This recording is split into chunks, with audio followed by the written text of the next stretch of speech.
Hey, everybody. Welcome to another episode of the Mile High Game Guys Board Gaming Podcast. I'm your host, Adrian. I'm Zach. And I'm Jeff. And we are coming to you live in studio for the second week in a row.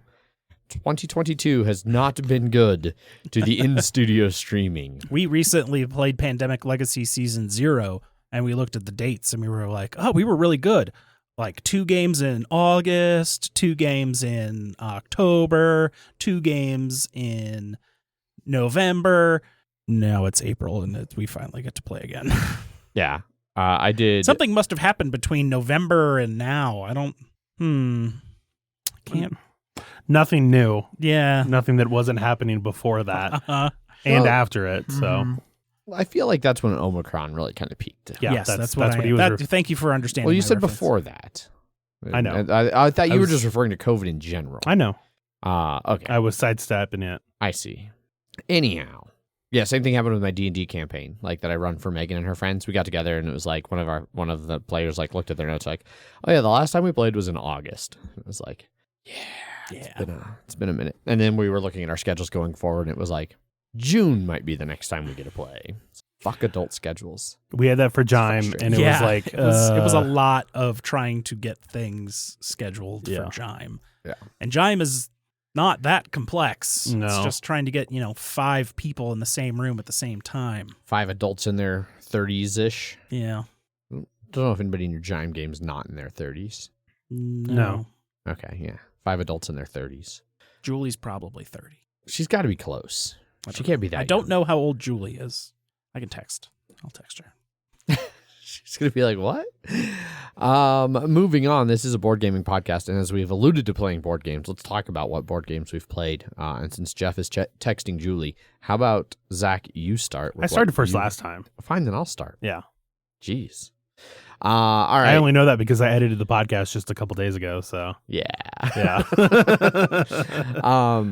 So I played at game night on Wednesday. We played Factory Funner. Yes, we did. That's the new version from Board Game Tables. Yes. Part of one of their Kickstarters we talked about a while back where you could get like 3 kind of lighter games as one or in one Kickstarter thing. There was originally a game called Factory Fun and then a game called Factory Funner. Yes. And then this is the reprinting / new edition of that game. Yes. Because I want to say the first one just was in squares and this one switched to hexagons. So we played that. We learned it, unboxed it, punched it, whole 9 yards. Yeah. You'd just gotten it. We chose not to strand me by myself. Chose not to strand you. Almost abandoned you for Cascadia. Did not. Instead decided to include you. So we taught our friends Andy and Brenna, and then it was you and me and Megan. Mm-hmm. And the core concept in Factory Funner is that you are taking factories each round and you're placing them on your board, and then you have to connect them inputs into the input side of the machines, and then the output either ideally into an input of a different machine, or if you can't do that, then into like a storage tank. Each factory has a value printed on it. That's an amount of money you get for placing that factory, and then you subtract 1 money for every like pipe or thing that you lay down to make those connections. And as a reference, the value of money you can get from that factory can be anywhere from like 2 money to like 15 money. I didn't see any quite as low as 2. I had a 2. You had a that 2? was remember Ooh. the time I was like, I'm gonna see what everybody else chooses. I got left with a 2, and I was like, oh, that sucks. Oh, I made a mistake. I had some where I ended up going negative. Mm-hmm. Like I lost you had like many. I only went negative I think twice. Once was like by 1, but one of them was by like 7 or 8. Mm-hmm. I ended up basically right where I started on money going into final scoring. Yeah. And I had seriously started to get pretty upset. Mm-hmm. I was not having fun initially it was like, oh boy, guys, isn't this funny how bad I am? And then it was like, no, wait, like how am I this bad? Like this doesn't make sense. Because it's when you're putting down a factory, it's locked once you've put it down. Yeah, you can't rearrange your factories. But you can rearrange everything else. But when you tilt or move or replace any pieces, it costs money. Yeah. So anytime you add a new factory, like how much of this do I have to rearrange? And then you realize, oh, the only green that it has access to is 7 spaces away, and I've put it down, meaning that I have to connect it. You can choose not to put it down, and then you just like lose 2 money. But once it's on the board, then it's on the board, and then you have to find out some way to connect to it. And then at the end, for final scoring, the only real bit of final scoring is your money you have earned at that point is score. And then you get to score 3 points per pip. And so like the inputs on machines have a number of pips, I think 1 to 3. I don't think Correct. it's any more than that. And if you can connect the output of one machine to the input of another machine, you put a little clear disc over those pips to show that like this is being fed by another machine. And so you get 3 points for every covered pip at the end of the game. So when we did final scoring, I was like way behind, thought I was hosed, and then I ended up getting 3rd. So I wasn't last. No. But it was close. Yeah, because you got 30 points from that, and I got 18 from mine. I think you were the next highest in terms of pips points. Oh, yes. Yeah. Megan and I ended up tying on it. Yeah. And the game doesn't have a tiebreaker. So you guys just shared it. We both won, which is fine with me. It was fine for both of us, it seemed. I really liked it. I'm a big fan of those spatial puzzles, and I know that it's an option to just be like, I'm not going to play this. I'm not going to put down this factory, and I'll just take the -2 points because it'd be too annoying to try and figure it out. But I like putting that kind of pressure of myself of being like, how the fuck am I going to make this work at all? Yeah. Brenna, she was playing with us, and she wanted to like tap out like halfway because it's like early on we were helping her a lot to figure out how to connect things to another, because it's understandable. It's like there's a lot of convoluted stuff to try and make some of those things connect, and she's like looking at it and you're just like, I don't understand it, and then we're just like, oh no, if you just like put it here and you replace it with this Y thing and you have it go over this and under this come around from the other side, then it's easily connected. Yeah. Like, oh, what? Definitely requires a level of spatial like logistics that isn't present in a lot of other games. So you said you did not, like, you were really hating it towards the end, but then it got better for you at the end once you realized that we were doing a different strategy than you. Once I basically realized, like I said, like you scored 18 for those pips, I scored 30, so like that was a substantial difference. Like, so clearly I was like, and that was something I was really focusing on the game, and I just assumed everybody else was doing that too, and that you guys were all managing to do that while also earning a lot of money. And so I was getting very frustrated. Yeah. Because it's fast-paced stuff. I didn't have time to really look at what you guys were doing and how you were connecting things. What did you think about the real-time element? It was fine. I'd be curious. Like, I like that the real-time element will definitely keep the pace of play better in some respects. Because, like, you're obviously, like, everybody's grabbing for factories, so that goes quick. But then, like, people might get less ideal factories, so then they're spending more time trying to puzzle out how to place it. I'd be curious to play the not fast version, or the not, like, simultaneous version, where instead, like, you lay them out and the first player gets to pick one. I want to say for that one, I was trying to look, I think it's just in a stack of 3, and then, like, on your choice, on your turn, you choose one of those 3. And then a new one flips so that everybody has 3. I would guess so, yeah. Yeah. So that one would be interesting. You have less total, because I noticed in the beginning, we all just sort of grabbed it pretty, like, haphazardly. Of just like, I don't know what I want. But near the end, there was one time where, like, we all flipped it over, and it was about 10 seconds before anybody picked anything, because you kept just being like, can I play this? I have no idea if I can fit this on my map. Yeah. So I did find that part interesting, but I would also, I don't know how I feel about, like, you have less total choices, because, you know, when we were playing with 5 people, that's 5 that you can look at. Sure. But if you're the last person, then you only get whatever the last one is. Whereas with the 3, you only get 3, but you get 3. Yeah. So, you know, so I'd be interested to try it, especially, like, I'd probably still want to put some kind of a time limit on your choosing, like, not let somebody sit there and AP. Like, that's not a game that's meaty enough for me to tolerate sitting through someone APing for 30 minutes. Yeah. Well, I think one thing to do is like you can't grab any piece and try and look if it can fit anywhere. You have to eye it to see if you want to do anything with it. And then once you've grabbed it, you've grabbed it. Yeah. So you can't be like, oh, I want to see if this one fits or this one or this one. You look at them and then, but once again, I didn't fully read that because as soon as I was like introduced it, someone was just, I think it was Megan, was just like, no, we'll do we'll do it live. Fuck it, we'll do it live. Yeah. So no, I'd be interested to try that. I definitely, my opinion of it went up when I did realize, like I said, that it wasn't a case where I was just woefully bad. I was legitimately, without realizing it, doing a completely different strategy. Yeah. And now that I know that there are two different strategies, it did prove to be inferior. I did not win. But it helped because at least one or two of the things you didn't place, like you said. So whereas I did.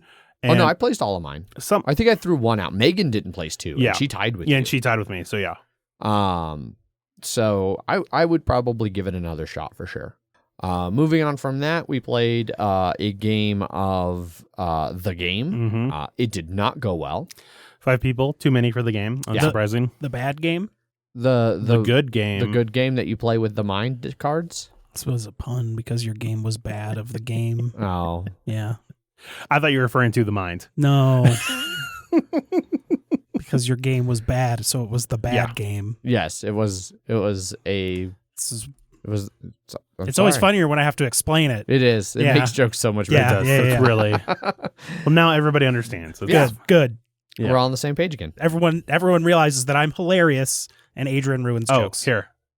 Now, Adrian, now that we've understood it. Yeah. So that did not go well. It was a 5-player game, and that's too many people to really stand a chance because it's really hard to be like, hey, if we could leave this pile alone, that'd be good, and then expect 4 people to not be able to fuck with that. Yeah. Or if they do, then it usually means one of the other piles gets super fucked as people take you too literally. And it's like, oh God, you probably shouldn't have done that. Yes, exactly. Yeah. You did this to me. You made me do this. Yeah. We did better than I thought we were going to in the end. I legitimately thought halfway through, I'm like, we're going to get 30 plus easily. Yeah. And we ended up only getting like 15. Yeah. Which was, for 5 people, it's not bad. Could be worse. Yeah. Then, God damn it, Boyd. Then you left and we played Cascadia, which was what we were originally going to abandon you for. So we still got to do that. Yeah. Only this time it didn't involve abandoning you guys. Yeah, I abandoned you guys. Yes, exactly. Cascadia I really like. Megan and I had just gotten that copy because it was back on Amazon for a reasonable price. So I snatched it up. It's just a fun little tile laying game. I did significantly better on this one. I think I end up winning. I can't remember. But it was good. I really enjoy it. I like the variability in the scoring cards, and how like different animals can score like wildly different each time you play based on what scoring cards you use. And then there is a set of Kickstarter scoring cards as well. Yeah, I don't have those. Yeah, because I think they're just on the BGG store. Yeah, I might look into getting them then. It's usually where that kind of stuff ends up. Sure. So that was all I played at game night. Then in reference to my goddammit Boyd, I'll go ahead and mention that I played Through the Ages online. Ian had been trying to get us to play again for a while. On the app, right? On the app, okay. Yep. And I had been avoiding it for a while because I've been kind of busy. And we finally decided to start another game up. And sure enough, Boyd beat Ian by 8 points. I was, 10, 20 points back. It did not go well. I feel like if I'd had one more turn, I'd have been in a better position, but that's like the story of my life in that game. It always ends like one turn early for me. And then we immediately started another game despite me being like, I don't know why I played this fucking game. That game ended and Ian sent out a new invite. And I was like, yeah, why not? You feel like you deserve punishment in some way. Yeah, I clearly did something wrong in this life, probably. Mm-hmm. You've started making more money, and then you just feel morally responsible. Yeah. And he's like, with me. Yeah. Self-flagellation? Yes, correct. Yeah. Correct. So I first learned that word from Warhammer Fantasy. Oh, interesting. I don't know where I first learned that word. Anyway, then the only other games that I played in person that I'll talk about, well, I did play D&D, but I'm not going to talk too much about that. It was a bunch of fun. We wrapped up Lost Mines of Phandelver finally, and now we're in kind of an in-between switching campaigns. I think 3 of the 5 are going to keep their character, and 2 of the 5 are going to change characters, so that'll be interesting. We're going to move into Tyranny of Dragons, that I'm going to heavily homebrew.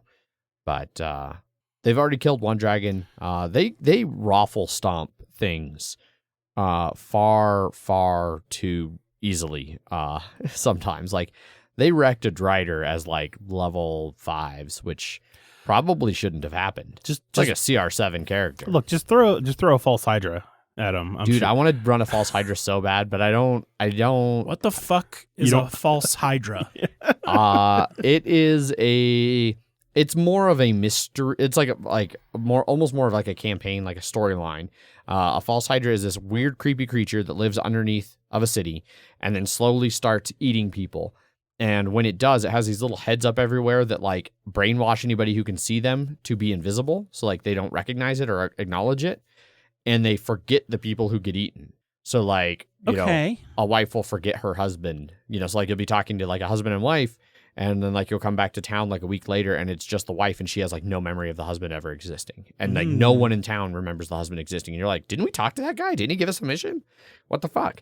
And like slowly it just keeps killing the town, and it can kill party members, and like, and then eventually you fight it and it's like a relatively tough fight, but it's more running a false Hydra is more the mystery of the story. I really want to run one. They sound like a lot of fun, but you gotta have the right group. What's the thing that's like a dragon but looks like a brain? A dragon but looks like a brain. An elder brain is the closest I can think of to that. I think I saw that episode of Futurama. Yeah. I don't know. Anyway, this guy. I don't know. Okay. Some kind of weird dragon. I don't know. I don't recognize that. No idea. But otherwise, I did a two games of Root in one night, Root double feature on Thursday, for shits and giggles, really. That had been our Indonesia night, that we'd played Indonesia a couple times, like back to back to back. Oh, well, not back to back, but like once a month or something. And Chris Evans got his Root expansion, the new expansion, that just came from Kickstarter. So we played with that. The first game, I was Underground Duchy. Paul was the rats. They're one of the new factions, something of the Hundreds, King of the Hundreds, or I don't know, something like that. Legal was, I don't remember who. The Woodland Alliance, and Chris Evans was the Irie. He was the Cats in the first game. And the Cats were dominating, while Chris was simultaneously trying to gaslight us all into believing that Cats were by far the worst faction, even as he was steamrolling us. He came in and like took my home area like on the first turn and kind of camped on it, and then got upset when I stomped all of his troops that he camped on it, but it like held me way back. And it was kind of back and forth. I think, let's see, Legal ended up winning his Woodland Alliance. He got way too far ahead and scored like 20 points in a round. Fucking Woodland Alliance. Dude, Woodland Alliance, man. You got to stomp them. Yeah, you got to kick early them and often, which we did not do. So Eric got first. Paul got second with the one new faction. I got third, and Chris Evans got last, which I guess his self-fulfilling prophecy about Cats being the worst worked out after he got so far ahead that we all just pounded him mercilessly into the curb. So then we set up and played a second game. So this time, Legal played the same Lord of the Hundreds or whatever that Paul had played in the previous game. Paul played the other new faction, which were these like archaeologist badgers. I was the Otter trade people, and Chris Evans was the Irie in that one. Similar thing. Chris Evans immediately started off going and attacking Legal's like home area, and kind of bogging him down. Paul was trying to figure out how to play the archaeologists and had like 3 or 4 major do-overs, where he's like, oh shit, well obviously I would have done that if I remember the rule. They're new. He was also getting progressively more and more drunk, which was entertaining. And I was the Otters, and I was just, selling cards. I don't think anyone ever bought, no, Chris at one point bought my fairy ability. But like no one ever used my troops. It was almost all just buying cards and then me crafting a lot of stuff. I got enough trade posts out that I was able to craft a bunch of shit. And I ended up winning right at the end of the game. Like they kind of realized that I was in a position to maybe win and tried to stomp me. And like I almost wiped off all my board presence. And I was like, luckily that doesn't matter because I have enough of your people from buying cards that I get to play to out a bunch of trade posts. And those score 2 points each. And I only need like 8 points to win. So here's 4 trade posts. I win the game. So I won the second one. Paul still got second. Legal got third. And Chris Evans got last again. So for those of you keeping track at home, me, Paul, and Eric all averaged to 2 in all of them. I got first and third. Legal got first and third. Paul got second and second. Chris Evans, however, did lose both games. And it served him right for being a gaslighting son of a bitch. Just constantly fucking with us. It was a bunch of fun. I would gladly do it again. We played at Eric's house, which was a nice place to play. He made me an enchilada. It was delicious. Well, he was making enchiladas, and then I said I was hungry, and he said, "Do you want one of these enchiladas?" And I said, "Yes." It was delicious. And then Paul was drunk, and so he stayed, and they played Spirit Island until I don't know how late, and then Paul got up into the 7:30 meeting. Yeah, Gross. Is that the one where they played against like two? They played against a level 4 and a level 2, and I don't know, like as drunk as Paul was at the end of the second game of Root, I have no idea how he functioned enough to not only play Spirit Island, but apparently play it well. Yeah. He must have just played so much that it is now like literally second nature to him. Yeah. It's like breathing. It was an elder brain dragon is what it is, which is a dragon that has been taken over by an elder brain. Oh, I don't think I was aware of such a thing. It is not fun. So sounds awesome. Well, let me rephrase that. I'm sure it's fun for the DM. Yeah. Not really fun for the people fighting. Right. Good old 22 challenge rating. Oh, yeah, that'd be brutal. That's it. That's all I've played. Jeff, what about you? What have you been playing? I got a bunch of stuff I've played. I'll start with JIME, because that's where the week started. So this was the first of the new campaign from the new expansion, Spreading War. We had all new characters from the new expansion. We're playing on Seasoned, the hard mode again, but it's all the same group. Paul is Aragorn, so he is playing Oh, that's right. Yeah. He went Aragorn. but he went Guardian. Guardian Aragorn. So that'll be interesting. We've had a lot of Guardians in our last 3 campaigns. That's what I was in the previous one, and it's a lot more fun than I was expecting it to be. Yeah. Of just being like, yeah, you could just fucking keep hitting me. I keep having all these successes, so I don't know what to tell you. So suck it, nerds. Yep. There's You got a little farther back. We are Jeff's new friend. This is supposed to be it is. Yeah. This is supposed to be the last expansion for JIME. It adds currently 1 campaign. Maybe they'll add a DLC campaign, but the other one's released with DLC campaigns, so we'll see. In this one, they start throwing out main fucking characters, like minute 1. Yep. You're at a meeting of Saruman, Denethor, and Theoden about some mercenaries that are attacking all of the realms of man. And they're all real huffy at each other about it, and so you have to go talk to them and be like, "Hey, what do you know about the mercenaries? Yeah. What do you think about this other dude over here?" Unless you're Boromir and you're just like, "Hey, Dad." Hey, Dad. And there is no reference to be like, if you are Boromir, then No. get. And it's just like No, that's just and you can what, talk to like the guards. Yeah. But it had a cool thing in it where you actually do a flashback in the middle of this meeting and go back to the battle. That is why you're at the meeting, because you fought mercenaries earlier. And so you start in the meeting and then it flashes back to where you fight, and then you fight for a while and then it goes back to the meeting. Okay. Yeah. Which I thought was neat. Yeah. Any idea if how you do in the fight affects how the second half of the meeting goes? I think you will just like run out of time and lose. Yeah. No, you always go back You go back, but then because we killed it before even the midway point of the timer, and then we just went another 2 turns, and then it just went another turn automatically without us even doing anything. But it's if you didn't kill them all by that point, then it would flash back and be like, they got the best of us, or we had to run away. But this one was just mercenary assassin. We killed them, and this is what we learned. So it did help us. Yeah. Okay. Cool. Yeah. And then we played one scenario after that, which was another battle map, which we got to choose which realm we wanted to help first, and I think we helped Gondor first. Sure. And then it had us travel, and then we had a battle on the road, and then it said you will have one of these each time you're traveling between locations. Yeah, I think going in between the different regions, you'll have to do that. And it was certainly the most detailed battle map I remember in a long time. Yeah. Okay. There was a river, and you could cross the river only at one point, and you would take damage if you went over the river on any other point, because this campaign has seasons, and so it's spring, and so all the water's really high. And that's neat. Yeah. Yeah, it's supposed to take place over a year. Yeah. What do you think of Boromir?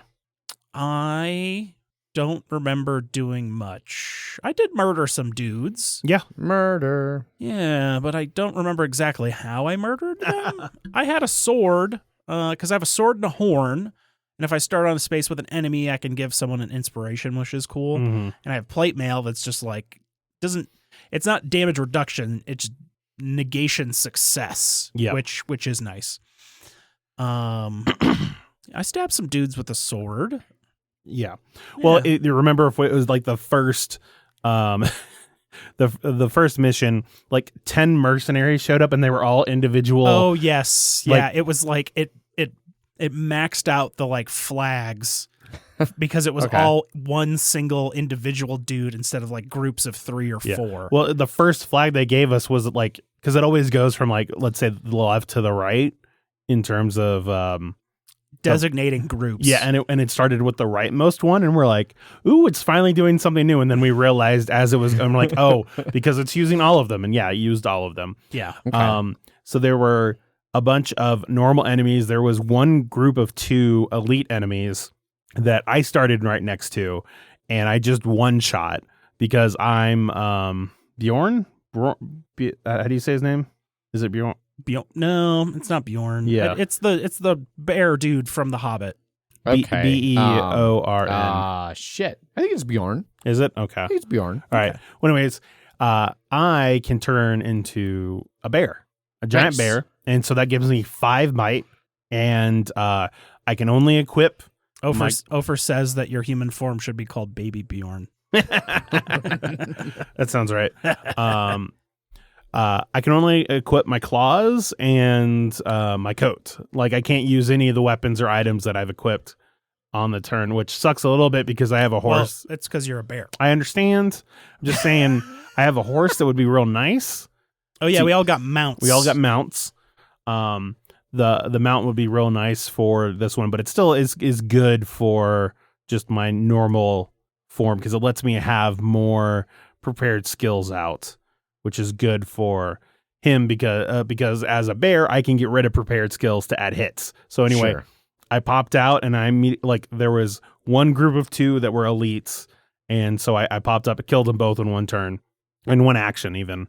And then I did that and then I just turned back to my regular form and then didn't really do much else.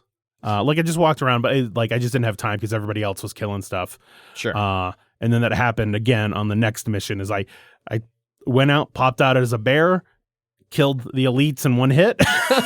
And that one was 2 wraiths. So I just popped up as a bear and then 1 hit, 1 kill, 1 hit, 1 kill. I do a lot of damage, which is nice. But we're thinking you won't scale up very much. I don't think I'm going to scale super far. We'll see.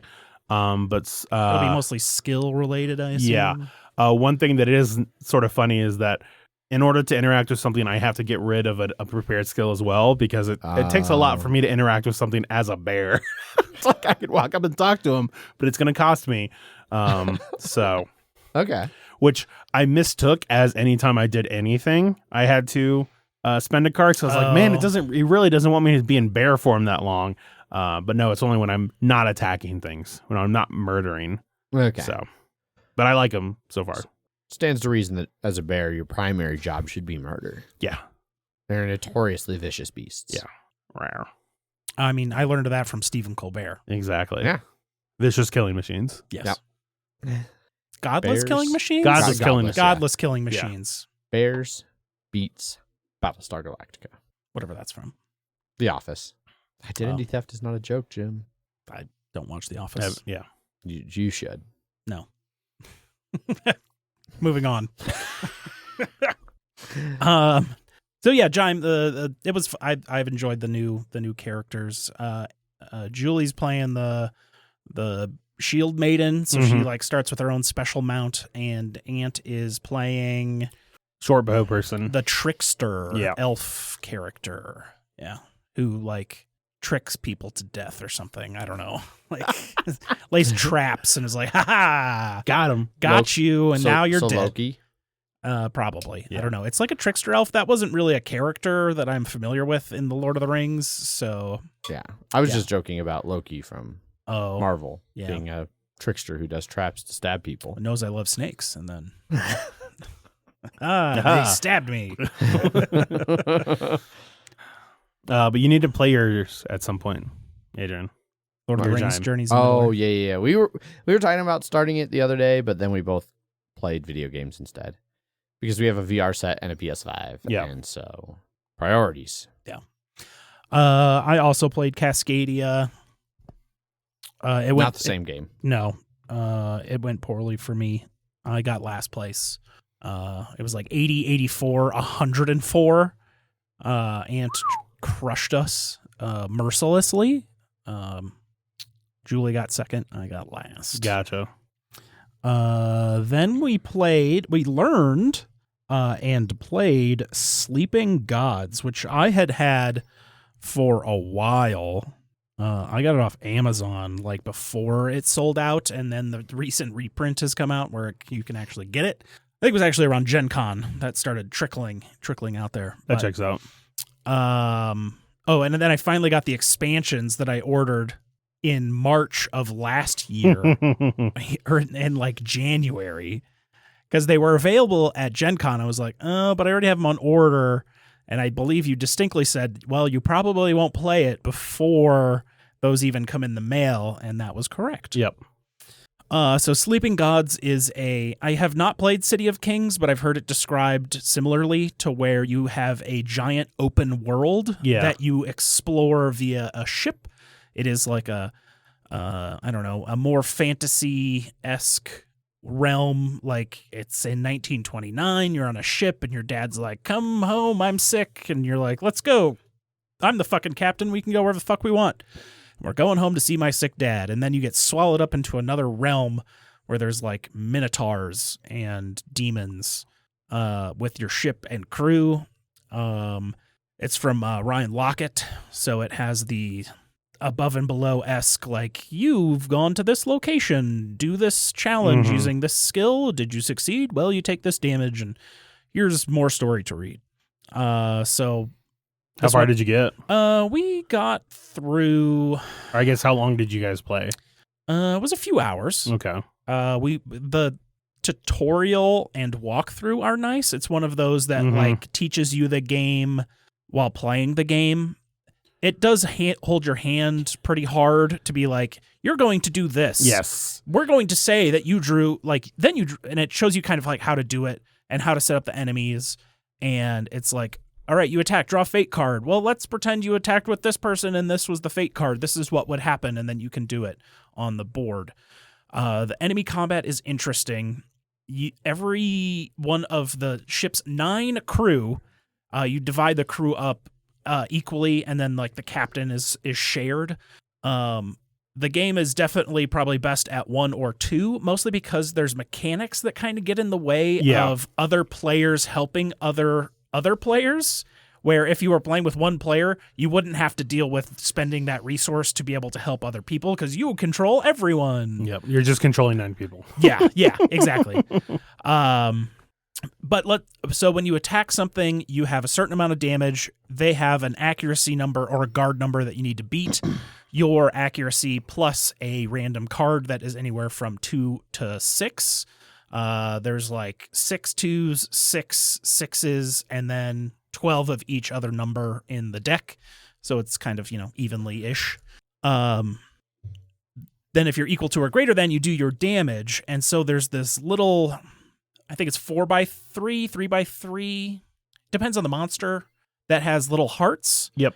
And then it has little damage spots.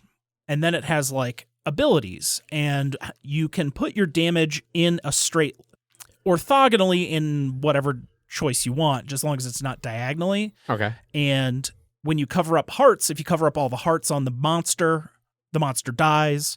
But usually some spots will take 2 damage to put to cover that space up. So you generally aren't doing a lot of damage. And it's like they have extra attacks that they're doing on there too that you can sort of cover up. So like they have damage bonuses that if you cover up, they just won't do that bonus. So instead of it doing like 5 damage back to you, if you covered all those up, it'll only do like 2. Yeah. Because you covered up a 1 and a 2. But you can also like slash across to other cards. So like, because they're all next to each other. Yeah. And you can like slash across to another monster. But since you can only do it in straight lines, sometimes if you do it in the wrong line, you can't cross over someone else's. So maybe you've divided off that one last damage that's on the left side, but now someone has to spend their whole attack just hitting that one thing because you've kind of blocked it off with the damage already. Interesting. Yeah.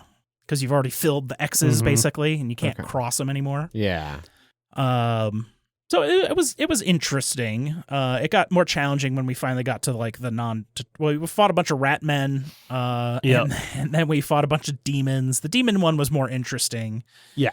Because they actually were more challenging. Yes, because there was an actual challenge. Yeah. The story stuff was cool. Like when you do an explore action, it is meaty in the amount of like time it takes for what you're doing. And when you're doing those challenges, all of the like ship crew has various skills like savvy or strength or cunning or observation. And that's where you have to spend command to exhaust your characters to help someone else. So you're spending a resource to help by exhausting your own guys, which would be fine, but if you're playing solo, you wouldn't have to spend that command because you're not helping another player. You're just doing it on your own. You're helping yourself. Yeah. So, and every time you need to help, you need to spend these command things. And those command are really useful because that's your resource where you use all of your skill cards, like to redraw a bad card or get +2 to a certain skill. And spending those just to help someone else is kind of like, I guess it's making it harder with more players, but it was generally not that hard to begin with. Sounds about right. That sounds roughly the same as when I played it with Ofer at BGG Con. Yes. I think we played it with 4 people. We were like, this is fun, but you need less people. Yeah. You need, I think it's 3 at most. We called it after...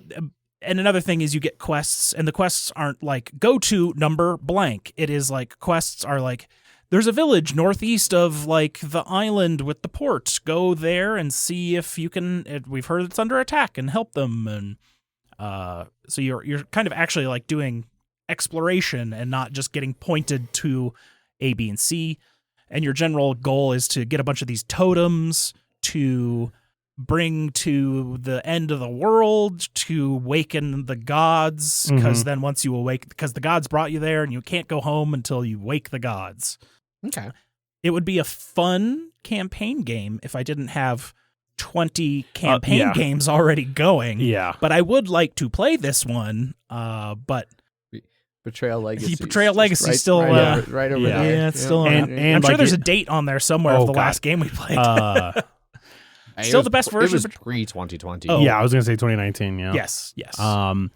Yeah, especially because, like you said, it's 3 at the absolute most, but probably 2 for Sleeping Gods. And how often are you only playing with one other person? Yeah. For a campaign game. Unless it's Spirit Island. Yeah. And only... Well, that's 0 people, so... Yeah, it's practically plays itself. But Sleeping Gods was fun. Cool. I would like to play it again, especially because I own all of it, and we'll see when that could ever happen, which who knows, because we still have to play Descent. Finished Descent. Descent's so good. Yeah. I really want an expansion, like real bad. Yeah. And then I played Dune Imperium. It was a 3-player game with Ant and Julie. They had never played again before, but they would play again because they both enjoyed it greatly. Oh, that's good. We played with the basic houses. So Dave Bautista, Timothy Oliphant, and Timothy Chalamet? Chalamet, not Oliphant. Oliphant? Oliphant. Fantastic. He is pretty great. It's one of those things from Lord of the Rings, right? The big elephant? Yes. Okay. Imagine that with a cowboy hat and you got it. Yeah. All right. Okay. That's in the new JIME expansion. Yes. One of those. Yep. Anyways, Dune Imperium. I also played with the one that like you got to draw a card if you had to go to a space where you paid money. It was going well. And we were kind of doing our Dune stuff and things. Of course, the first conflict came out. How many people? 3. Okay. It was just me, Julie, and Ant. Okay. So continuing that. All right. Yeah. The first Combat 1 card had a victory point on it because I think it's the only one of those Combat 1s that has a victory point on it. So everyone dumped all their start shit in to win that one, which I think Julie did maybe. I don't remember. But Julie was Julie was Spice Must flowing hard.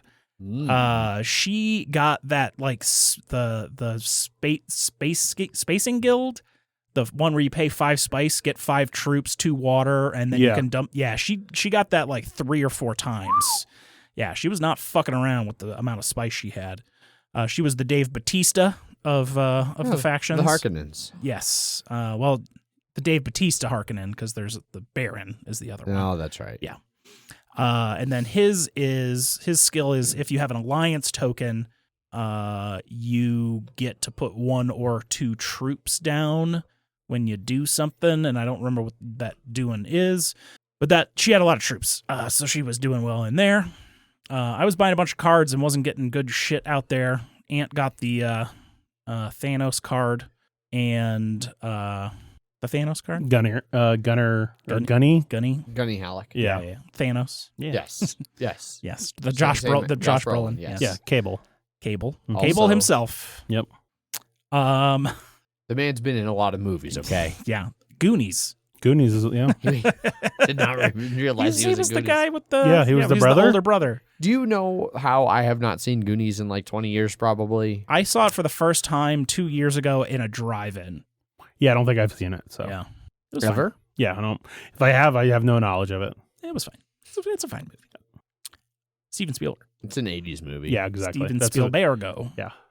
Anyways, I got fucked by not being able to get my agent for like 2 extra rounds because Julie beat me to it.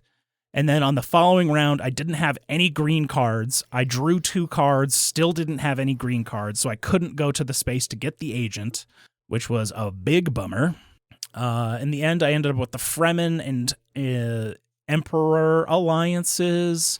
Julie had the Spacing Guild, and then Ant had the Bene Gesserit. We were coming down tight on victory points. It was like 899 for victory points. And then I think I had it in the bag. One of the last conflicts Ant could have won because it was get first place, get a victory point. Spend 6 money, get a victory point. Spend 4 or 5 spice, get a victory point. And speaking of AP earlier, it was like, I'm going to say 10 to 20 minutes of trying to figure out how he could get exactly what he needed to be able to win. And then after the round, he was like, fuck! And like after all that time, he missed something and then found out exactly what he should have done. Yeah. And then during my last round, I got one of the I got 2 ways basically I could super win to get me to 11, even without winning the conflict. I had a pull an agent intrigue card, so I could go to both the Bene Gesserit spots, go up 2, and then I could pull an agent and put one back down there on the free space to get 3 rep, and and in one round, and as well as I had the Mentat, so I got another intrigue card that gave me 2 extra persuasion, which is the currency for buying cards, which we could never remember, so we just called it credits. Yep. Because there's money in the game, and then there's like buying card currency. And that let me buy one of the Spice Must Flow cards that got me yet another victory point. So that was kind of like -1 to Ant, +1 to me, plus another one. And then no one had any useful end game victory points, because like Julie's end game one was like, have more Spice Must Flow cards than all of your other opponents, or at least one other opponent, or something like that. And yeah, I won Dune Imperium. Nicely done. It was like 11, 10, 10. You stomped 11, those 10, newbies 9. on their first play. Yeah, totally. 11, 10, 9. It was real rough. Yeah. I think Julie was mostly winning all of the conflicts for a while there, and Ant and I were like, what do we do? But yeah, I still haven't played with the expansion. The expansion changes the game quite significantly, but I haven't just taken the time to be able to like sit down and learn the new expansion mechanics. Gotcha. And then I played Pandemic Legacy Season 0. Oh, snap. I think we got through October. Ooh. Yeah, we only have November and December left. Moving right along. Yeah. Was this your first play in? Since November of last year. Was it your first play in October? It was September and October. Oh, you played both months? Yes. Was it win first time? Win first adequate. Time? Ah. Yeah. Our second adequate. Have you had any loss yet? 1 failure. Okay. 2 adequates. The rest succeeds. You still move on if you get an adequate in the Correct. first, Yeah. right? You need 2 of the 3 objectives or something like that. Or you can only have 1 failed objective, because you only have 2 objectives for a while, and then it's 3. And then you have to get 2 of the 3. We will be playing with 3 objectives the next time we play, I believe. So far, and we've had 1 adequate, but every other has been success. We were rolling the dice real hard with our last game, and it was like, if we could make it 1 more round, and we made it to the Kaiser's turn, who was right before me, before I would have won the 3rd objective. Because we had some buses that we needed to like convert into other buses and get them both to the same spot, and it was very fucky. Spoilers, now I know there's buses in the game. The vans that have been in the game the whole time. Those are vans, not buses. They're teams. They're teams, we call them buses. Oh, okay. Yeah. I mean, I figured that was the case. Yes. But I'm expecting one of the boxes to be opened up and there's a yellow bus that you just pull out. What super, super fucked us is we got some incidents that were like, in this continent, remove a fucking safe house. I fucking hate I hate it so, and it removed the Washington fucking safe house, and we were like, motherfucker. The one that always hurt me was the if you have any teams that are not protected by a safe house, move them all to Washington. Them to Washington. You're like, no. We had just spread out. We were in the perfect position. We had one in Warsaw, and it needed to get to London, and it went from Washington and was exactly the same distance anyways to get to London. Oh, that's good. 1-2. So we were like, okay, cool. All right. No, this has changed nothing. But yeah, Pandemic Legacy Season 0. Still good. Nice. Still a lot of trying to plan out that whole process to the extreme. Yep. But we almost got there. It was actually a incident that happened. Oh. I don't want to spoil. No, that's fine. We don't want you to spoil. There was we ran out of incident tokens is why we lost. Gotcha. Yes. That can happen. Yeah. But then we just got adequate and it was fine. So yeah. We got only 6 upgrade points instead of 7. Ugh. Gross. How dare you? Be better. That is all the games I played. Right on. Zach, how about yourself? So I don't have any games, but I did just receive. So 2 weeks ago, I was at Black and Red, and I noticed that they had a deluxe copy of Merchants of the Dark Road, which I know that Jeff had, and I was like, I was not expecting to see this at a show, at a store, and I didn't know it was deluxe. I thought it was like Kickstarter version because it was just the big one, more or less the same. But So I purchased it, and then I was just like, oh, right, but it doesn't come with the money. It doesn't come with the it doesn't come with the like super fancy stuff, but you still had to buy those on the Kickstarter anyway.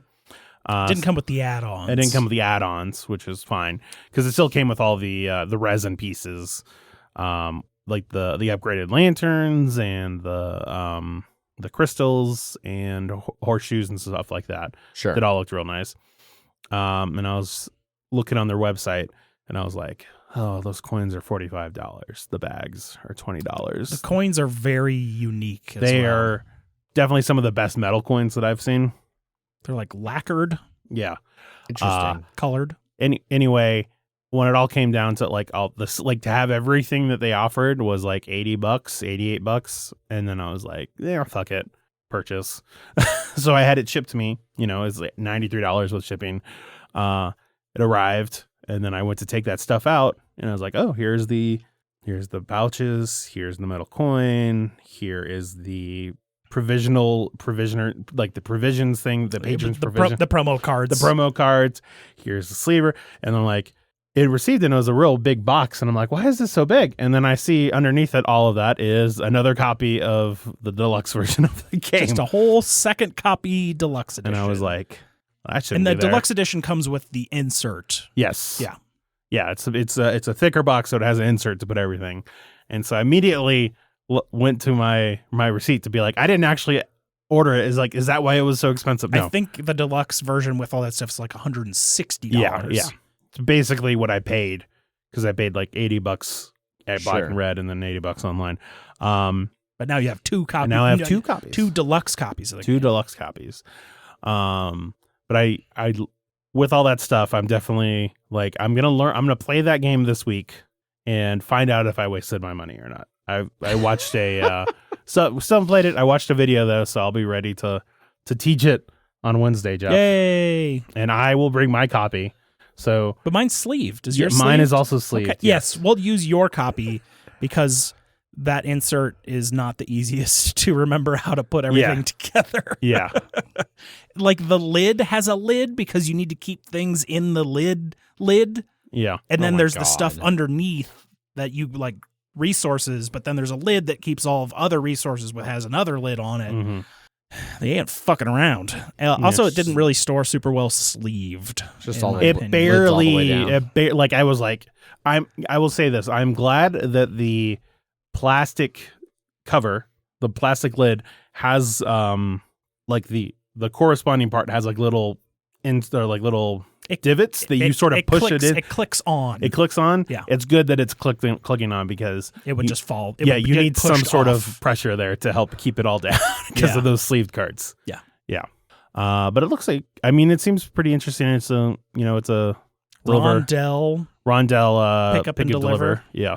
But also like technically there's only 13 actions in the game, but there's a lot of way to get other actions and then doing certain things on other people's turns. Okay. So it's like trying to time all of that stuff right. So sure.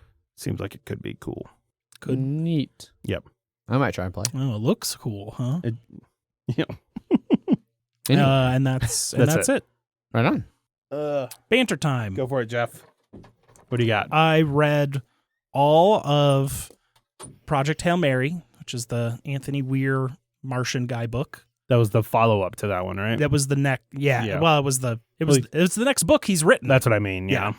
I never read his first one, Artemis. I really liked The Martian. Well, I really liked The Martian movie, and then I went back and read the book, and I really liked the book, and then I went and got this one, and I read it, and it was also good. That's good. Yeah.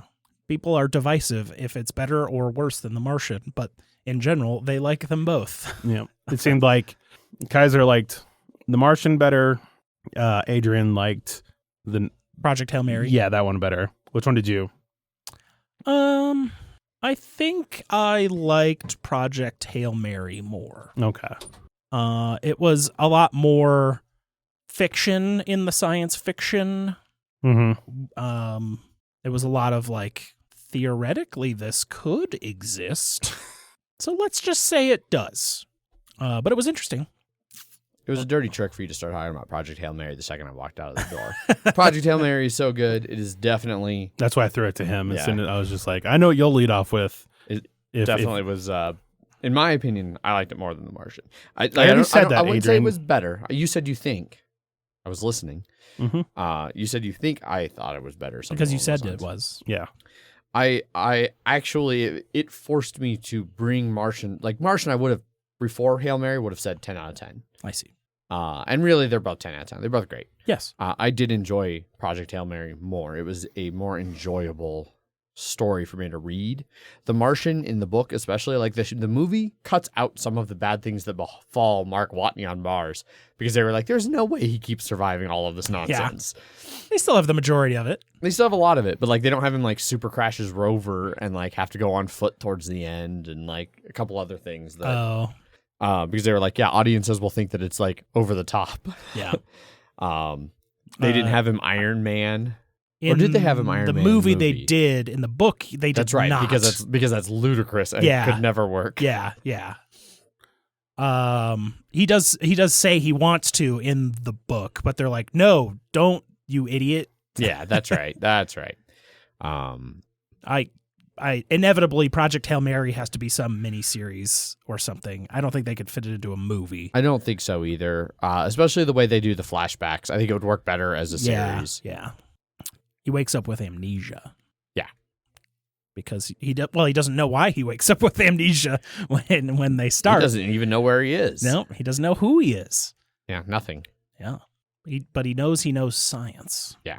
It's fun watching him piece, especially in the early days where he's piecing together things like how he thinks about the world. He's like, well, I'm probably an American because I think in both metric and imperial. Yeah. It's great. It is.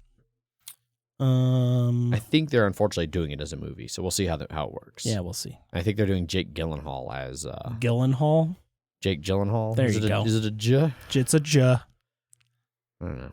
I thought you were making a reference to the fact that someone purposely mispronounced it on the SNL like promo thing. I thought that's where you were going. No, I didn't notice that. And he's just like, I'm Jake Gyllenhaal, and this one goes, I think you pronounced it Gyllenhaal, and he goes, I most certainly do not. That's amazing. Yeah. He was just on, not Yeah. a couple weeks ago. What else did I do? You saw a movie. I saw The Unbearable Weight of Massive Talent on Friday. Yes, you After did. work. Zach was like, what are you doing here? And I was like, do you think I'm not going to be at this fucking movie? How dare you? Yeah. I didn't think you were going to be at that showing. I knew you were going to see the movie. Yeah. Did it live up to the hype for you? Because I had my well thought out opinions in Slack that it felt like a parody of all of Nick Cage's stuff, which is fun, but is still not as good as all of that Nick Cage stuff. Okay. Yeah. Still very good, Mm-hmm. but I compared it to Weird Al. I like Weird Al. I like his parodies, but a lot of the songs he does a parody of, I still like that original song more. Sure. Okay. And that's kind of what it felt like. Yeah. And then Pedro Pascal Killed it. with a titanium spine Yes. carrying that fucking movie from beginning to end. if it had been anybody else trying to hold it up, it would have collapsed. It would have collapsed under that unbearable weight. Because Nick Cage will be Nick Cage. Yeah, and that's what he is in the And Especially he when is. he's playing Nick Cage. Yeah, exactly. And he's And great. then sometimes he's playing Nick Cage as well as playing Nick Cage. Yeah, Multiple saying, multiple Nick Cages. multiple Nick Cages. Yeah. But unless there was if there wasn't someone who just had that chemistry with him on that bromance sort of buddy comedy sort of thing to hold up that part, it would not have worked as nearly as well.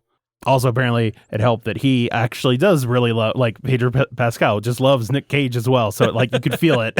Yeah. Okay. Oh God, the moment when they are where singing, he has to like fake laugh to try and Yes. look and Yes. see if someone's like staring at them. Yeah. It's just like because at one point they're Tripping balls. and then it's just like, hey, wouldn't it be funny if those guys were tailing us? And he's like, yeah, it would be. Oh, they're looking at. Are they though? What? They're looking at us. But they're looking at us. Oh God! And Well, then don't look at them. Pretend you're laughing and then look. And it's just like they both looking.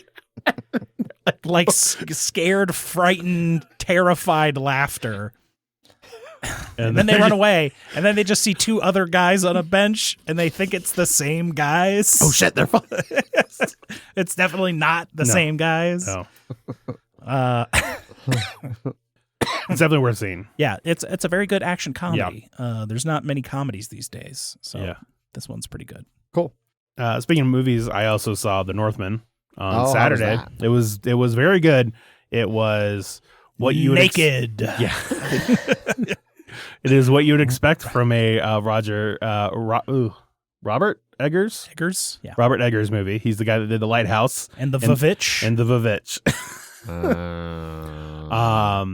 But it's based on Hamlet with Hamlet.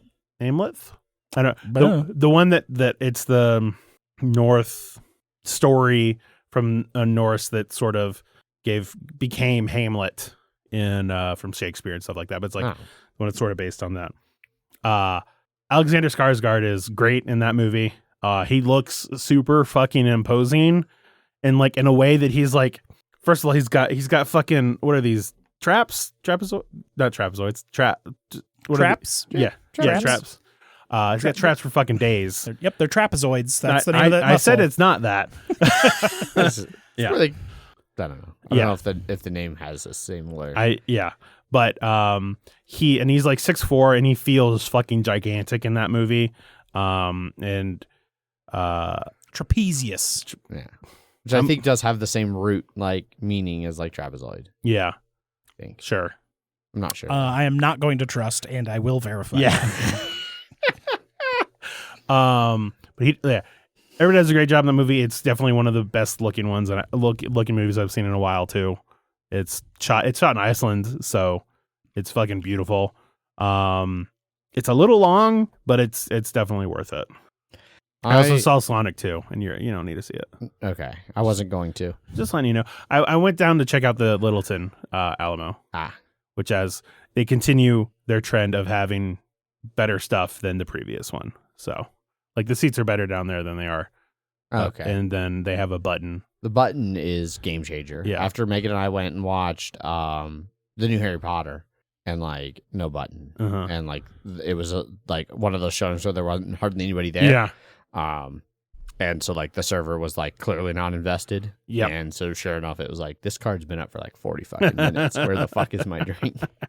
I need another drink to get through this fucking convoluted plot. The pitch meeting for the latest Fantastic Beasts, 100% spot on. Oh, that seems right. Yeah, I saw that and I was like, I totally am getting that from this fucking movie. Yeah. So I'd wanted to go Sunday. I got kind of like just lost in my day. I'd wanted to go take Megan to see either Unbearable Weight or Everything Everywhere. And then we didn't go. You still haven't seen that yet? I still haven't seen that yet. Oh, you need to see it. It's amazing. I've heard nothing but good things. So I don't know when I'm going to get to see any of them because I do MHGG tomorrow and then game night on Wednesday. And then there's a lot of good movies out. Let's schedule another campaign game. Yeah. So yeah, I need to go see those. Fantastic Beasts was okay. It was the second best of the trilogy, but that's not a high bar because the second one was so trash. That's what I've heard now. They did it was Alamo, so they do the rehash things and they did a rehash and it was like, wait, recap things? Recap, rehash, same thing. The movie's a rehash. But anyway, watching it was like, wait, that happened, and then it was like, oh yeah, that happened. Oh, wait, what the fuck? I don't remember that at all. Did I really tune out that bad towards the end? In the pre-show for The Northman, I got to watch Bjork disassemble a TV and explain how it works. Fantastic. Yeah. J.K. Rowling can indeed go fuck herself. Yep. 100% agree on that. VR is awesome still. Still playing Half-Life Alyx. I recently got to the point where I'm fighting the bad guys that can shoot back. Oh, yeah. And the first time they were shooting at me, I stood in the hallway to shoot back at them and just immediately died. And then I remembered like, oh yeah, I'm in VR. I can like move and peek around corners and stuff. And then I started like tactically gunfighting and holy fucking shit. It's so much fun. Yep. I appreciate your principles, Mike Jones.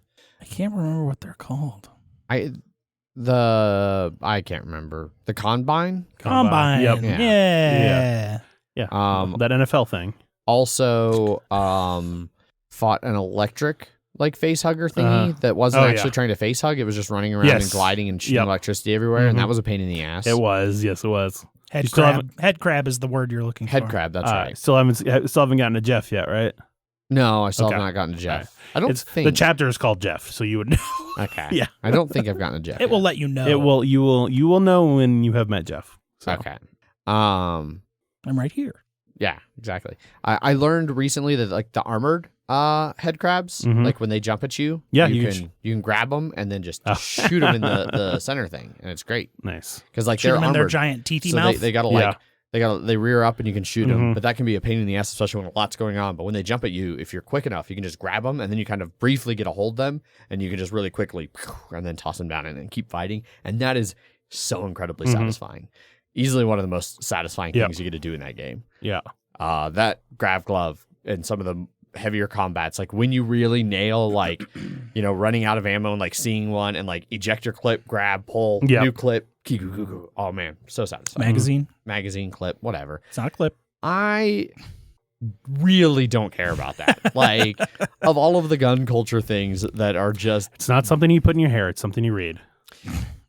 See, like I have guns that use both clips and magazines. I know the difference, but I don't give a shit about calling it a clip because it's colloquially correct. It's fine. Watch out. In the middle of the game, you might see a guy go around a corner and see a guy be like, well, actually. And I will shoot that guy in the face in the game.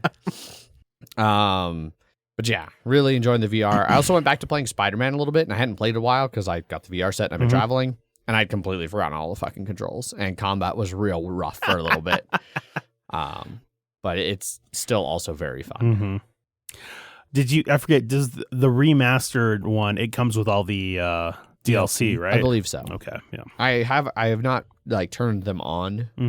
Like you could do it in like the menu. Yeah, I would just do them after you complete the main game. That's what I did. Yeah. So they're not too long in their own, but they have like interconnective sort of thing. It's interesting going through the storyline, and it's like, how many of these people that I know are villains in like various parts of Spider-Man lore are actually going to become villains in this game?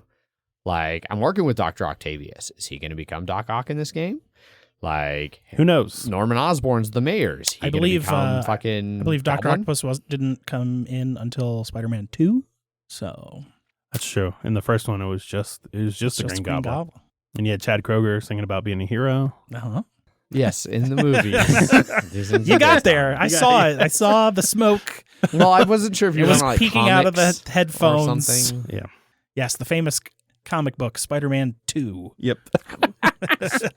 Dude, they refer to comics by number like X-Men 54 and stuff. Like they do that shit all the time. 1960 something, I guess, would have been Spider-Man 2. Yeah, it would have been a long time ago. Yes. Anywho, there was an F1 race. Oh yeah, a bunch of my D&D friends who are Megan's kayak friends are also really into F1. So we'll have to do like a big group watch next time there's a reasonably timed one. Miami is the weekend after Cinco de Mayo. Okay. It's an 11 a.m. race, I believe. Okay. I'm down to go get drunk at 11 a.m. Yeah. The day after Cinco de Mayo. I think it's May. Well, it's a Sunday. So, okay. Yeah, I think Cinco de Mayo is a Thursday. Ah. Yeah. But it will be 11 o'clock on a Sunday getting drunk. Hey, that's brunch. Yeah, that's brunch time. Yeah. That's socially acceptable. The 8th would be May 8th. May 8th. Yes. All right. That's almost Cabin Con time. It is. Yeah. And first day of sumo as well. Ooh. Yep. So many things. So this race was is now MHRR, Mile High Racing Recap. Cool. This is what we're doing now. This was Imola. This was in Italy, and this was also a sprint weekend. What does that mean? So they did it for the first time last year, and it was only 3 races. So they, instead of qualifying on Saturday, Grand Prix on Sunday, they would qualify on Friday. They would do a 1/3 distance race, 100 kilometers instead of 300 kilometers race on Saturday to set the grid for Sunday. Oh. So instead of qualifying, setting the grid for Sunday, they qualify for the sprint race, and then they do a full race, because qualifying, they're not racing each other. They're just trying to do the fastest lap. Although they weirdly are sometimes on the track at the same time. They are always on the track at the same time. Yes. Which is so weird. Yeah. Yeah. And it's a lot about like making sure you can do your lap like around traffic and stuff like that, especially in the beginning, because all 20 cars are out there. But in Q2, there's only 15 cars, and then Q3, there's only 10 cars because they keep dropping out the bottom 5 after each qualifying session. Yeah. Because like I saw in one of the Drive to Survives, like there was a big controversy because somebody like gave a tow. Magnussen gave a tow to Verstappen. That was Valtteri Bottas giving a tow. Bottas. Yes, because Bottas didn't want to be second. He wanted to be third. He wanted to be third because he didn't want to be on the left side of the starting grid, where on the right side of the grid, you're on like the racing line and you don't have to worry about getting onto the racing line from the left side. Yeah. With the new cars, you don't really have to worry about tows and stuff like that as much. Oh, I mean, you can get a slipstream, but it was way more powerful before. The new cars that can follow a lot closer, a lot easier. Okay. So the sprint race went well for most people except Zhou Guanyu. Guanyu Zhou? I can't remember which is his first or last name, and it's reversed in Chinese. So I don't remember which one's his first or last name. Zhou Guanyu. Anyways, he spun out, and that fucked him. He was in 20th. Bummer. Ouch. Yeah. Ferrari got in first in the first corner and led the whole sprint race until the last lap, where Verstappen got back into first. So then it was Verstappen, Leclerc, Perez for the sprint race, and you get points for the sprint race now. Before, you only got like 3 points for first, 2 points for second, 1 point for third. Now it's 8 points for first, all the way down to 1 point for eighth. So then they go to the Grand Prix on Sunday, and it had rained. It was not supposed to rain more, but the track started wet, so everyone started on intermediates, which are the treaded tires. And then Leclerc had a really bad start and got eaten up and dropped into like fucking fourth from second. And then Verstappen continued to be in first for pretty much the whole race.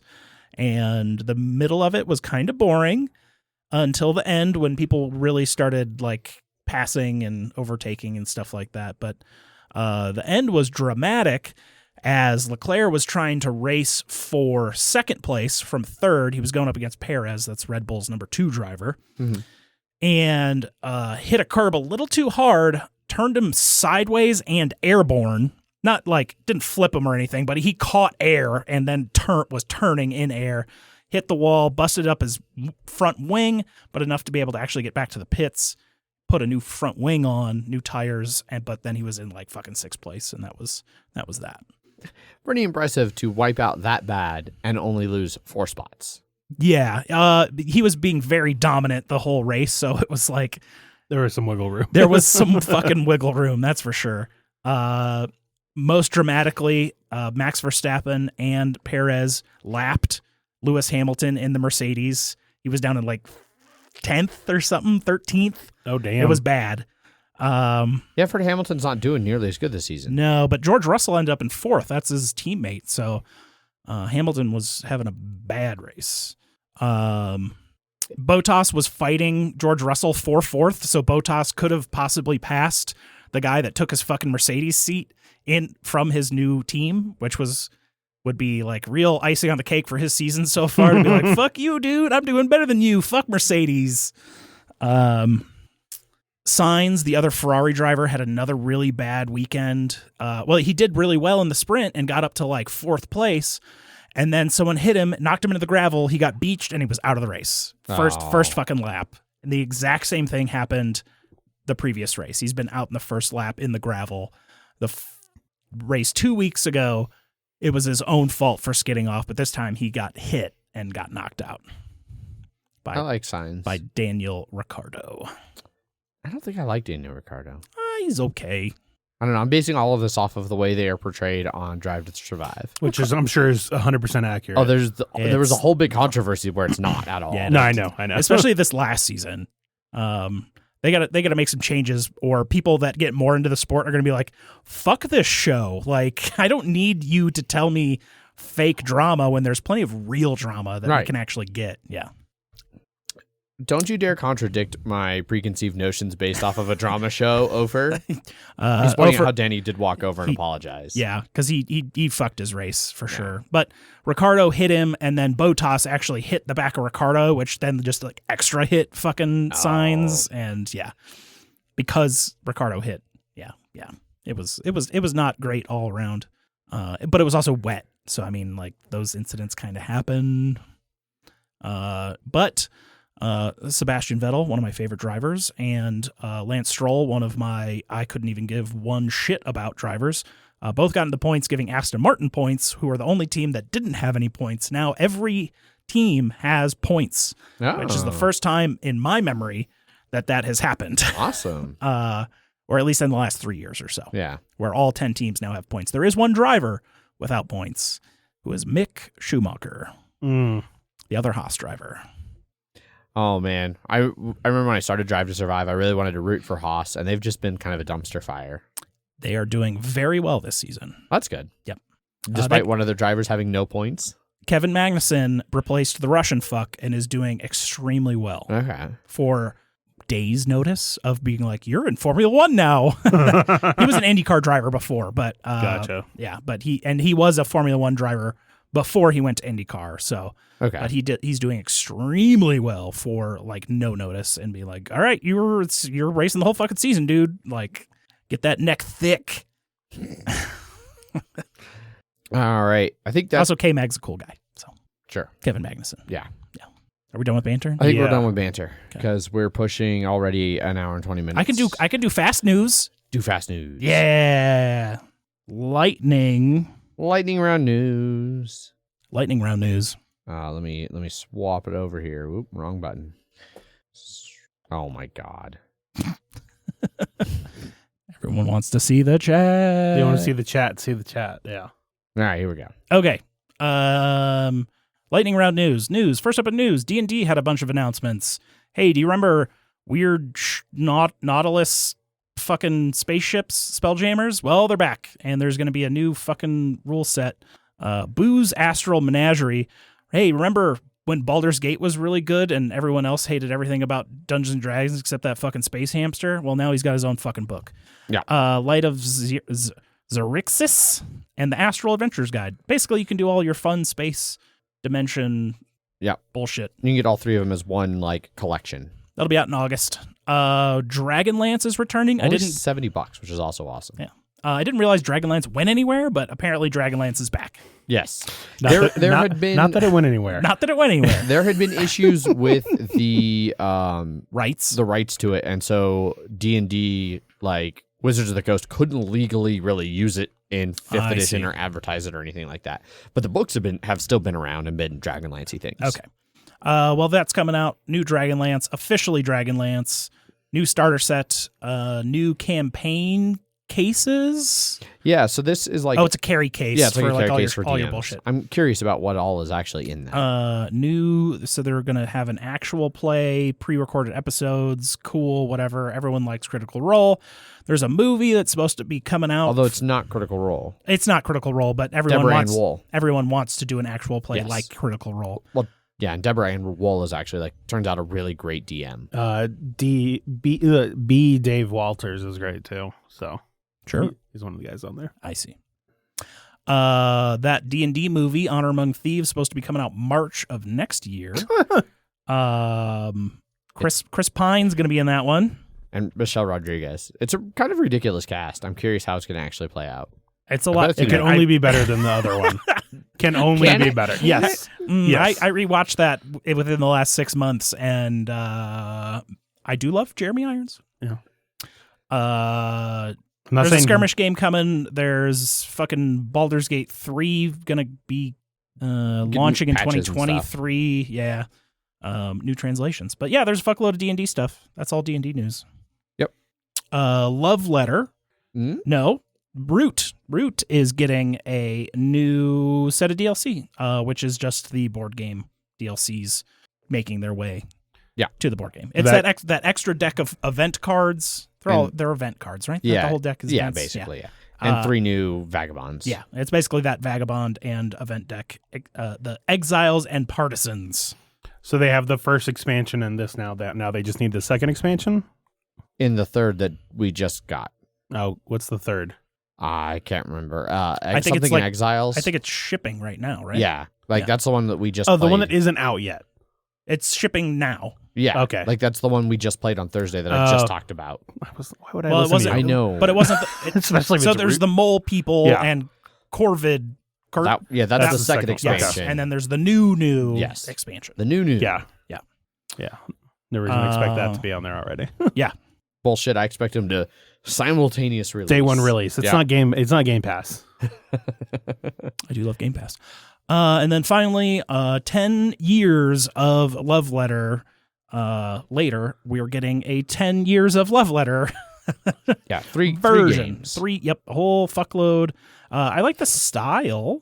Yeah, it's the original style and original artist from the very first Love Letter. Yeah. Which I never saw. I only ever saw whatever that bullshit. The one that's in their Tempest universe. Yeah. So the 3 games that are coming out for that one, Love Letter 2nd Edition, which adds a bunch of new cards with new art that you can either play with or play without. Mhm. And I think you can swap them in and play with just them, or you can add them to make a big deck. Gotcha. A lot of versatility. Love Letter, the next one, Love Letter 10th Anniversary Edition. That's going to have everything. And I'm not sure how they're going to do that because it's supposed to have like the rules from like Everything. Batman, Mario, like all the love letters all in one. They're doing a Kickstarter for it, so it's probably going to be ridiculous and over the top. Mhm. But we'll see. That will be sometime in late 2022, and then sometime next year in 2023 they are going to do Love Letter Stories, which not a lot of information about that one. That's it for news. That's it. Lightning round news. Boom. Now to crowdfunding, because we have to call it other things than Kickstarters now because they have released the floodgates of GameFound. So first up on Kickstarter, we have Don't Let It Die. Quite well funded, 43,000 of its $6,000 gold, 934 backers, about a little less than a day, a little more than a day to back this one. You can for $56. Doesn't have much faith in how long you're going to take to Well, edit it. considering I'm considering I'm leaving Colorado on Friday, if it's not done by then it's not going to be done until Thursday of next week, and so expect it will be done before that. Okay. Now we know. Now we know. Yeah. But yeah, so Don't Let It Die, co-op survival game where for 1 to 4 players, you're trying to keep the fire alive. You're cavemen trying to learn to master fire. Basically you each have a unique character that has different abilities, strengths and weaknesses. You are going to be foraging for goods like pieces of grass and bones and different things like that, focusing on like hunting, gathering, foraging. You have to feed yourself. You can eat raw food, but if you've got a fire going, might as well cook it because it'll work better for you. You can craft different items that will help you with all of those above things. And then ultimately, you have wood that you are going to be burning because you're trying to keep the fire alive and earn fire mastery tokens, basically. And then you can trade with the other players you're playing with because it's a semi-cooperative game. And ultimately, if you do a good enough job, your fire will not burn out and you'll become the masters of fire and humanity will get to survive longer. But I like the cartoony kind of art style for this one. The gameplay sounds kind of interesting. I really like co-ops and semi-co-ops, especially lately. Those are kind of my jam. Apparently, it's on Tabletopia, and it. Yeah, this is a new printing of a game that came out 2 years ago. Oh, okay. I did not realize that. I had missed that. Yeah, and that's going to add some other stuff. But I think it's been pretty unavailable because it was very small, I think. Sure. Gotcha. You can also bundle it with Get to the Checkpoint, an over-the-top action movie solo dice game, and a bunch of other stuff. They got a bunch of bundles. I didn't see those before when we were looking at it last week. Yeah. Bunch of stretch goals that have all been met and are continuing to go forward. Add-ons and things that you can get for other games. Playmat that's just a playmat. Nothing really special about it. 24 by 12. That's decently standard playmat, I guess, probably. But yeah. I like how they say watch it played and then point to a bunch of videos that aren't at all watch it played. Like, since that is actually a specific name of a specific show. Oh, yeah. Should it be Watch It Generically Played? Yes, precisely. So yeah, that's Don't Let It Die. Next up on Kickstarter, we have Autobahn, very well funded, about $128,000 of its $16,000 goal. 2,400 backers, about a week left to pledge this one, which you can for its Kickstarter exclusive edition of $63. I haven't seen a Kickstarter that lists how many components they have as like a thing in a while. Yeah. That isn't like super mini based. Over 180 wooden components. Yeah. They do highlight on that weirdly. But they're cool shaped ones, I guess. I don't know. This one is coming out supposedly really quickly. They're saying that it will fulfill by November. They even have a section at the beginning. It's being manufactured in Europe, hence why that's fast. And they say all of the art is finalized. So basically at this point, like they've basically done everything. They just need the Kickstarter to get the funds to actually start production, but they're just ready to immediately go into production. Yeah. So, so the game is a little bit of everything. Basically, the root of it is that you are different people working on constructing the Autobahns across Germany, which I didn't realize, like, they mentioned it in the plural multiple times, so I don't know if it's kind of like the interstates here, where, like, you could have a bunch of different interstates that are part of the larger interstate system. I assume that's the case. Should mention this is from the Dice Hospital people. Oh, okay. Yeah. But basically, you can do work extending the actual Autobahn network. You can do a little bit of a pick up and deliver style game on the network as it is being built, getting imports and exports out of the country. You can build service stations, which power up your abilities and give you more resources that you get like as bonus resources when you do certain actions. And you have different departments of your businessy company thing that can get bigger and better, and the people who work in them can get promoted to where they do actions more efficiently. And all of that seems like a little bit much for just trying to construct a road network, but I don't know. We'll see. There's definitely a lot going on in how it goes, like building projects and expanding a rail network and pick up and deliver, and also area control maybe for the stations. I'm not the way they talk about it being an empire, I feel like you got to muscle people out, but maybe not. I don't know. It's got the I don't really know what the mechanism for it is called. It's kind of the same thing that Concordia does, where like your cards are your actions and you play them to take them, but you can't replay one until you've picked them all back up. Oh, yeah. So it's kind of that decision point of when to pick up your hand to get access to some of those earlier actions. Just like Concordia, you can eventually get access to more powerful versions of those base ones later to kind of build your deck, a little bit of like a deck building feature. All kinds of different scoring and paths to victory, they say, about how to actually score points and earn money. Bunch of different stuff going on the player board in terms of your little gas station empire and your limits on what you can and can't build until you promote and upgrade things. Well, they call it service station empire. Yeah. Okay. Did I say gas station empire? You did. No. Petrol station. Yeah. You fool. Wrong service station. Wrong country, dude. Yeah. Next year, say they fill up in gallons over there. It's liters. It's liters. Like 1 liter of cola. Not quite the right line. No. It's a goddamn liter of cola. All I want is a goddamn liter of cola. Something along those lines. I haven't watched Super Troopers in a long time. Anyway, that is Autobahn. That's the basic gist of it. They highlight simple rule set and quick setup. I don't know if either of those things are actually true.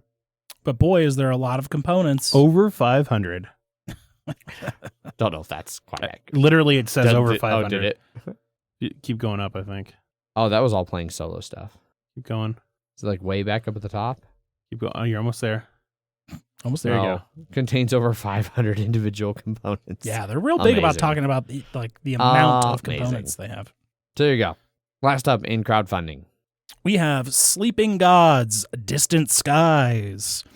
Very well funded, $1.2 million of its $40,000 goal. Is that all? Yeah. Just about 8,300 backers. About a week left to pledge this one at its most popular for all the new stuff of $128.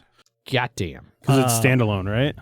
It is standalone. It is a like sequel. Like the first game is in like 1928. This one is in like the mid 40s or mid 50s or something like that, I want to say. So this is like years after the original story, but that original story, but it is totally standalone. They're adding an audio narration thing. So they'll have like voice acting, music, decision branching story. Is Piccolo going to do it? I fucking hope so.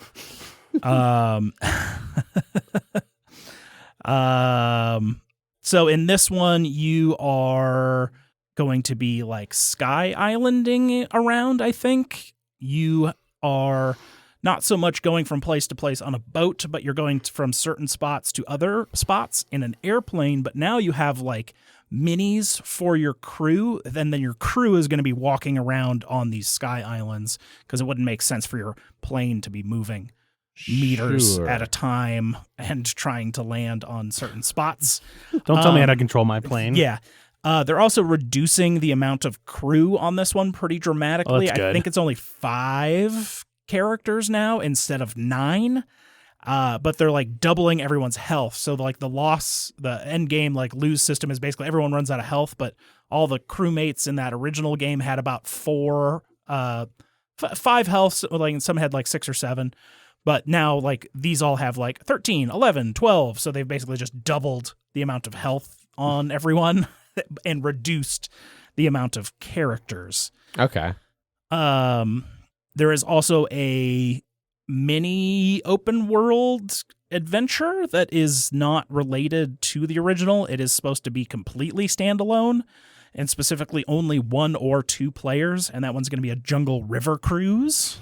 And that has all new different crew members in that one as well, but I don't think they're combined like how Sleeping Gods was, where its expansion just added another map that was already on the back of the fucking journal map. Like the map pieces were already there. It was just an expansion you had to buy. Okay. Yeah. This seems to be more of a standalone little river adventure. But in the sky area, you'll be going to different little open world spots, just like the original. I think your plane can land in certain spots, and then you got to travel to other little numbered areas, explore those. The new combat system is the same, except now you're not going to be just drawing a deck with a number on it for accuracy. Accuracy's gone. You will now have like a deck of combat cards you're building that will just be like, I do this because I drew this card. And then each of those characters will have their own like combat deck. Gotcha. Sure. There's also a die system in there. I was trying to find how that die works. I could not find it. Other than it has a 0, a 1, and a 2 on it. Yes. It's a D6 with only those 3. I assume it's a modifier of some sort. Yeah. So it's probably just those. Yeah. Like it's 2 0s, 2 1s, 2 2s, maybe. Yeah. The combat stuff looks about the same, but the hearts have higher numbers. It's like 2, 3, 3. It has the same like weakness and like venom tokens. I don't really understand the like triangles and shit yet, but I didn't really read through the rules, but that doesn't matter until you actually play the fucking game. Those might be like the new version of Command or something like that. Gotcha. In the original game, you got ability cards that you could spend command tokens to attach them that would give them like a +1 to a certain skill, as well as a like discard this to use something powerful. That is going away in this. You can still attach abilities to people, but it's supposed to be permanent. You don't have to like burn them to use an ability anymore, which would be nice to just like equip the thing and do it. Yeah. The flexible action system. So you can camp, travel, explore, event, fly, and repair, which is kind of similar to the boat, except it's like travel to move the boat, explore to go into the logbook. I think there was like a search or something like that. And everyone's supposed to have their own like stories, where it was harder to get like more personalized stories in the other game because there was 9 fucking characters. Sure. So this will have more focused. Makes sense. Yeah. And you can get the original on here and all that kind of fun stuff. I do have the metal coins, and I forgot the metal coins And it just made the game that much worse because I forgot the metal coins. Gross. Cardboard coins or paper? Cardboard. Okay. But yeah, it's $128. It's a lot of money for all the new stuff, but it's a whole new game, so at least that. Yes, its binded storybook is 172 pages. I just don't know. So I like some story type games. Like I really liked Descent. I don't know if I'd like these type of story games. I don't know if this would be a good one for Megan. Do you like Above and Below? I've never actually played them, but they've had no interest for me. Gotcha. So I feel like probably not. I feel like Ryan Lockett might be a miss for me. But then everybody continually raves about it, so I just never know. Well, that's it for Sleeping Gods and wraps up the news and Kickstarter segment. And so now we can continue with the show as we move into listener feedback, starting with a fresh, hot email. Emails at milehighgameguys.com if you would like to send us an email. Like Michael Jones has facts that Big Water doesn't want you to know. Since y'all seem to be bought and paid for by the water lobby, I bet you won't even read this email on air. We're bold enough to make fucking bet. God damn it, Adrian. At least it was mostly empty. Uh-huh. It's the first spill on the mat. No, yeah. It is not. First spill on the mat in 2022, maybe. Email continues. 1. The vast majority of drownings have involved water. Why is nobody talking about this? 2. Historically, 100% of deaths have shown a history of water consumption. Coincidence? Yeah, hecking right. 3. Water is a powerful solvent, frequently referred to as the universal solvent. What do solvents do? Dissolve shit. 4. Water is known to cause oxidation in metals, but also known as rust. Is rust good? I don't think so. 5. Water is a key component in the production of cocaine, heroin, and other dangerous drugs. Way to be supportive of another chemical helping out young people to overdose and harm themselves. Alcohol, too. There's plenty of water. It's 90% water. Yeah. I don't know anything about that. Y'all think I'm crazy. I'm just following the science. Hugs and kisses, MJ. I would just like to point out that I feel like oxidation, is not caused by water. It's caused by oxygen. Look, and you know what water? You know 1/3 of water is? Oxygen. And also, doesn't oxidation affect things that are not metals? It does. Yeah. So you can get poisoned by water too. You drink too much. Water toxicity. I'm not saying that Big Water isn't just full of bullshit. I'm really curious what. One of my science things I just looked up is why can't rust form without water? So it seems like rust needs water. That's definitely not true. That is objectively not true. Well, you're going to have to explain all of these weird. Yeah. Is that Quora? That is not a reliable source. That's chemistrystackexchange.com. Yeah. And I bet those are all responses explaining to them why oxidation. Is there an article in there from Adrian explaining how that's not true? Oh my God. I'm not going to sit here and even entertain these lies and slander. It affects your cells. That's why we need antioxidants. I hate it all. Rusting doesn't occur in dry air. It occurs in moist air and in water. Rust requires 3 chemicals in order to form: iron, oxygen, and water. Boom. Scienced in your face. There are plenty of materials, though, that will oxidize in the absence of water. Who's talking about rust, though? It's talking about rust, maybe on probably iron. Yeah. Which, okay, maybe. Even then, I'm not entirely sure Look, that's you've already, true. What just happened there is you just gave up a little bit, and then that's all we need. It really is. It really is. And we're going to use water to just slowly. This is why anti-intellectualism. That's all it takes. Water has destroying time. America. We'll get Anthony Weir on the case. His next book will be about water destroying things. Rust. And that's it. That's it for listener feedback. If you would like to get a hold of us, you can send us an email. Emails at milehighgameguys.com. You can message us over on Twitter, where I tweet under @MHGG Game Guys.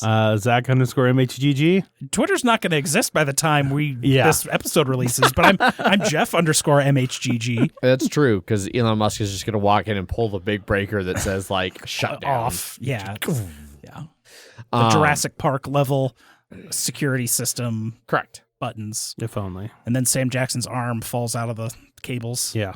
And then we stumble towards Alan Grant. Yeah.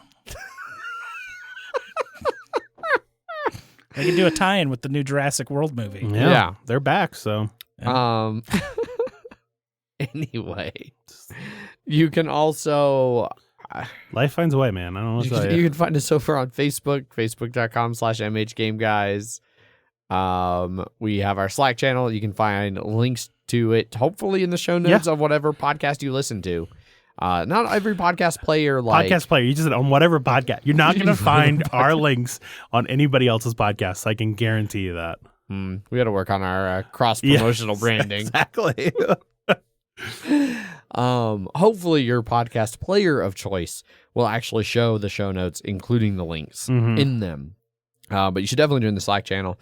That is where the most of the shenanigans happens. And I'm sure I'm forgetting other ways to get a hold of us, but this entire oxidation conversation has completely broken my brain. Well, you just learned, sir.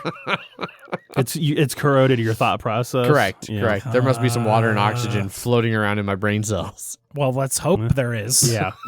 Yeah. I've been learning a lot about cells in the last week or so. Yeah. Mitochondria, powerhouse. Why can't my mitochondria slam neutrinos into each other to create energy? Pretty great. Unlimited energy source. Yeah. Be powered for the rest of your life. Burst into flames. Yeah. Anyhow, 100 degrees Celsius, basically constant temperature. Nothing wrong with that. No, it's fine. Anyway, that's the end of the episode. We're going to wrap things up. Thanks, everybody, for listening. Thanks, everybody who participated on the stream over at twitch.tv/MHGameGuys, because that's where we stream these when we record them in studio. Tomorrow, for those of you who are watching on the stream, tomorrow, Mile High Dungeon Delvers returns after an extended, 2 or 3 month absence.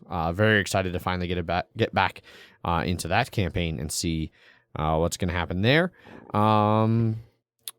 Yeah. Good stuff. Thanks, everybody, for listening. I think that's about it. As always, I've been your host, Adrian. I'm still Zach. And I'm unbearably massive Jeff. Bye. Bye. Bye.